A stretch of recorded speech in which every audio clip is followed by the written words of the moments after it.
Qeveria do ndërhyjë me masa shtesë pas rritjes së vazhdueshme të çmimeve të karburanteve, paralajmëron kryeministri Hristijan Mickoski. Sipas tij, po analizohen nëse masa do të jenë të targetuara apo të përgjithshme si në të kaluarën. Следиме состојбата, како влада веќе донесовме мерка со намалување на дел од акцизите за бензините и за дизел горивата. За жал, цената на берзите расте, денеска повторно се доближува до психолошката граница од $100 за барел. Воените дејства во заливот се зажештуваат, се интензивираат. I pyetur nëse ekziston mundësia për uljen e TVSH-s për karburantet, Mickoski tha se kjo është një nga alternativat, edhe pse jo më e preferuara për shkak të ndikimit në të hyrat e buxhetit. Да, се разбира и тоа е една од опциите.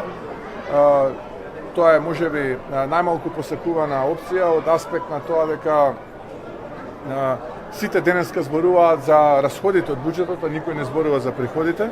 Намалувањето на ДДВ-то би било директно на приходите, но нас ни е важен стандардот на граѓаните и ние сакаме како влада секогаш кога тоа е потребно на граѓаните да им. Sipas vendimit të fundit të Komisionit të Rregullator për Energjetik, çmimi i benzinës u rrit për 3 denar, ndërsa i naftës për 6 denar për litër. Si rrjedhoi, benzini Euro Super BS 95 shitet për 90 denar litër, ajo Euro Super BS 98 për 92 denar litër, ndërsa nafta për 94 denar.